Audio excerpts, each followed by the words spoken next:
ಮಾಡಿಕ್ಕಿಂತ ಜೋಪಾನ ಮಾಡಿಕೊಳ್ಳಿರುವ ಗೀತಾಶೀಲ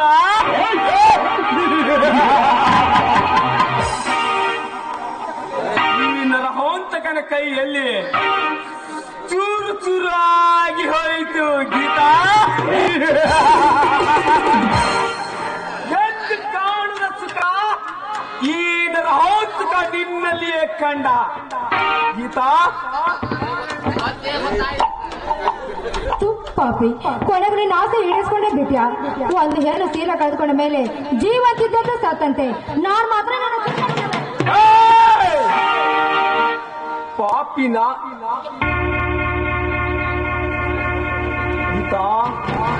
ನಿನ್ನ ದೇಹ ತಪ್ಪು ಮಾಡಿದ ಈ ಪ್ರಿಯತಮ ನರಹಂತಕನಿಗೆ ಥ್ಯಾಂಕ್ಸ್ ಹೇಳೋದನ್ನು ಬಿಟ್ಟು ನನ್ನನ್ನು ಕತ್ತರಿಸಲು ಬಂದಿರು ಅಂದಾಗ ನಿನ್ನ ದೇಹ ಇನ್ನು ಹೊರನ ಪಾದಕ್ಕೆ ಸೇರಲೇಬೇಕು.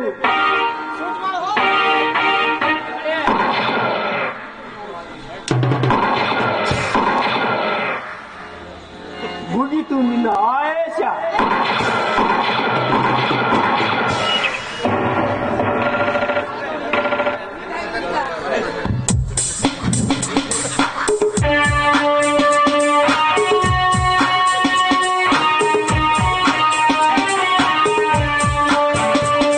ಬಂದಂತೆ ಕಾಣುತ್ತದೆ.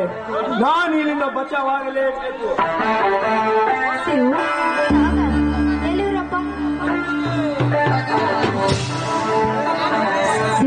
ಶಿವು, ಸಾಗರ್ ಎಲ್ಲೂರಪ್ಪ, ಬೇಗ ಬರಪ್ಪ ಶಿವು.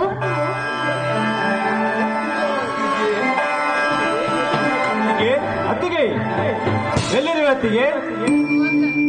ಶಿವು ಇಲ್ಲಿವರಪ್ಪ, ಎಲ್ಲಿದೆ? ಬೇಗ ಬಾ ಶಿವು. ಎಲ್ಲಿರುವ ಅತ್ತಿಗೆ? ಏನಾಯ್ತು ಅತ್ತಿಗೆ? ಏನಿದೆ ಅಲ್ಲ ನಿನ್ನ ಅವಸ್ಥೆ? ಏನಿದು? ನಿನ್ನ ಮೈ ಕೈಗಳಲ್ಲಿ ರಕ್ತ.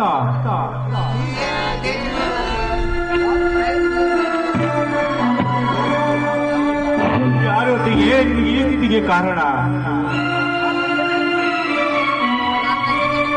ಹೇಳುತ್ತಿಗೆ ಶಿವು, ಚಪ್ಪಿ ರೇಸ್ಗೆದ್ದ ಹೋದ ಕಡೆ ತಂದಿರುವೇನಪ್ಪ ನೀನು?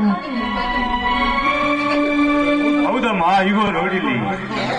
ನನ್ನ ವಿಷಯ ಹಾಗಿರಲಿ, ಮೊದಲು ಹೇಳಮ್ಮ, ನಿನಗೆ ಈ ಸ್ಥಿತಿಗೆ ತಂದ ಕಟುಪಾಯಿ ಯಾರೆಂದು? ಶಿವು, ಆ ಶ್ರೀಮಂತ ನರಹಂತಕನ ನಡೆದುಕೊಂಡು ಹೋಗಿದ್ದಲ್ಲದೆ ಮಾನಭಂಗ ಮಾಡಿ ಕೊನೆಗೂ ನನ್ನ ಕೊಂದು ಹೋದನಪ್ಪ. ನನ್ನ ಕೊಂದು ಹೋದ ಹಂತಕ. ಪಾತಿಗೆ ಮೊದಲು ಆಸ್ಪತ್ರೆಗೆ ಹೋಗೋಣ. ಬೇಡಪ್ಪ ಶಿವು, ಆಸ್ಪತ್ರೆಗೆ ಹೋದ್ರೆ ನಾನು ಖಂಡಿತವಾಗಲೂ ಬದುಕಿರೋದಿಲ್ಲ. ಸಾಗರ್, ಶಿವು ಏನಂದ್ರೆ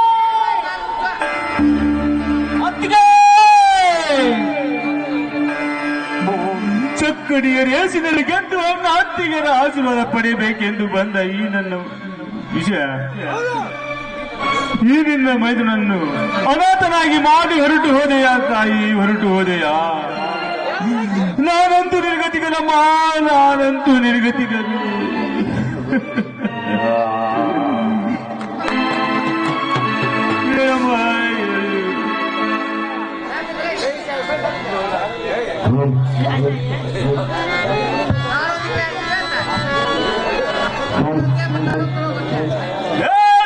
ಹಂತಕ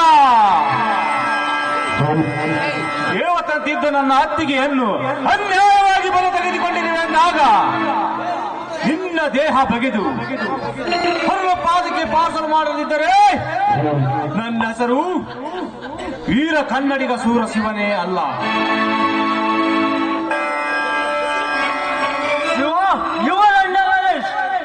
ಯಾಕೆ ಸರ್, ನಾನೇನು ತಪ್ಪು ಮಾಡಿರುವೆ? ನಿನ್ನ ಅತ್ತಿಗೆಯನ್ನು ಕೊಲೆ ಮಾಡಿದೆ ಎಂದು ಇದೀಗ ನಮಗೆ ಫೋನ್ ಮಾಡಿ ತಿಳಿಸಿದ್ದಾರೆ. ಅದಕ್ಕೆ ಅರೆಸ್ಟ್ ಮಾಡ್ತಾ ಇದ್ದೇವೆ. ಇಲ್ಲ ಸರ್, ಇಲ್ಲ. ನಾನು ನನ್ನ ಅತ್ತಿಗೆ ನಾನು ಕೊಲೆ ಮಾಡಿಲ್ಲ ಸರ್, ನಾನು ಕೊಲೆ ಮಾಡಿಲ್ಲ.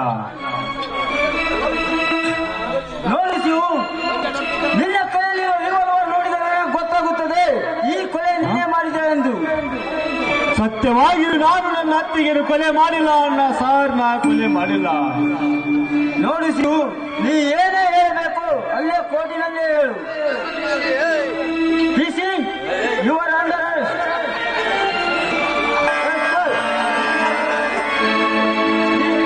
ಈ ಹಣವನ್ನು ಪೋಸ್ಟ್ ಮಾರ್ಟಮ್ ಮಾಡಿ ಇವನು ಎಳೆದುಕೊಂಡು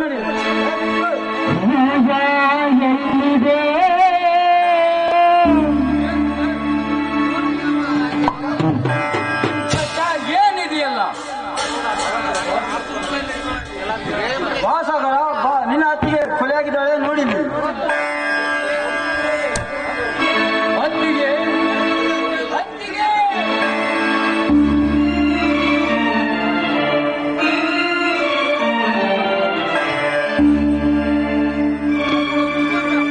ನಮ್ಮೆಲ್ಲರನ್ನು ಬಿಟ್ಟು ಮರೆಯಾಗಿ ಹೋದೆ ಆ ತಾಯಿ. ಏಕಮ್ಮ ಈ ತರ ಮಾಡಿಕೊಂಡೆ? ಎದ್ದೇಳಮ್ಮ ಎದ್ದೇಳು. ಸಾಹೇಬ್ರೆ, ಏನಿದು ಎಲ್ಲ? ಬಾವದಂತ ನಿನ್ನ ಹೆಂಡತಿ ಗೀತಾ ಕೊಲೆಯಾಗಿದ್ದಾಳೆ ನೋಡಿಲ್ಲಿ. ಗೀತಾ!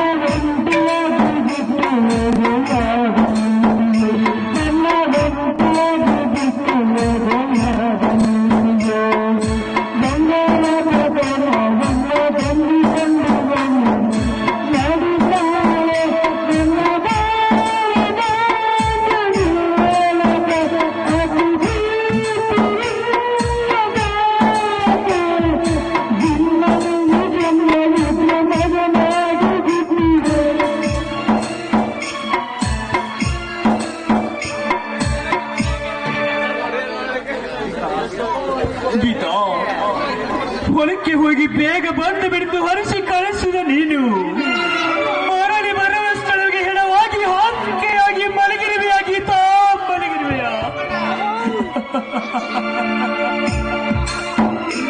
ನಾನೆಂತನದ ದುಷ್ಟ ಗೀತಾ, ನಾನೆಂತನದ ದುಷ್ಟ. ಇನ್ನು ಮುಂದೆ ನೀನಿಲ್ಲದೆ ನಾನು ಬದುಕುವುದಿಲ್ಲ ಗೀತಾ, ನಾನು ಬದುಕುವುದಿಲ್ಲ.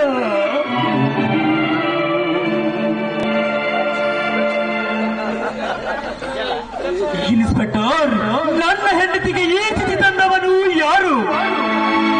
ಬೇರೆ ಯಾರು ಅಲ್ಲ ವಸಂತ, ಈ ನಿಮ್ಮ ಶಿವನೇ ನಿನ್ನ ಹೆಂಡತಿಗೆ ಸಾವಿಗೆ ಕಾರಣ. ಅಯ್ಯೋ ಶಿವ್, ಸಾಹೇಬ್ರು ಹೇಳುವ ಮಾತು ನಿಜವೇ ಅಪ್ಪ, ನಿಜವೇ.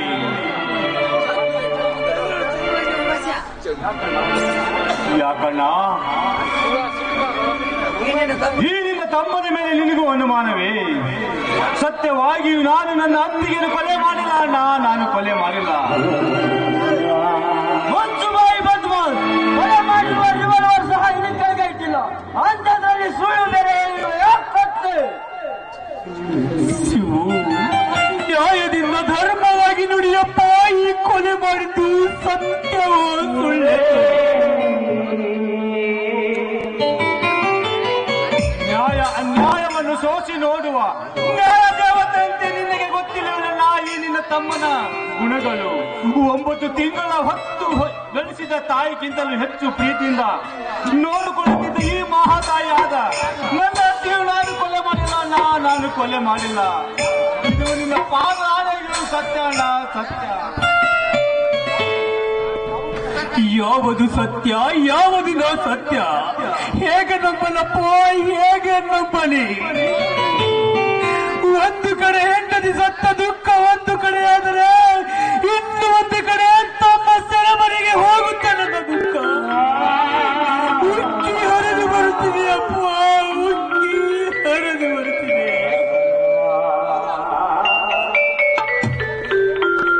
ಸರ್, ಇದರಲ್ಲಿ ಏನೋ ಮೋಸವಿದೆ. ಬಿಟ್ಟು ಬಿಡಿ ಸರ್ ನನ್ನ ತಮ್ಮನನ್ನು. ದೇವತೆಯಾದ ಸ್ವರೂಪದಲ್ಲಿ ನನ್ನ ಅತ್ತಿಗೆಯನ್ನು ನನ್ನ ತಮ್ಮ ಶಿವು ಕೊಲೆ ಮಾಡಿಲ್ಲ ಸರ್, ಬಿಟ್ಟು ಬಿಡಿ ಅವನನ್ನು. ಮೇಲಾಗಿ ನಮ್ಮ ಮನೆಯ ವಿಷಯ ಪೊಲೀಸ್ ಸ್ಟೇಷನ್ ವರೆಗೂ ತಿಳಿಸೋದು ಬೇಡ, ನಾವೇ ಸರಿಪಡಿಸಿಕೊಳ್ಳುತ್ತೇವೆ, ಬಿಟ್ಟು ಬಿಡಿ.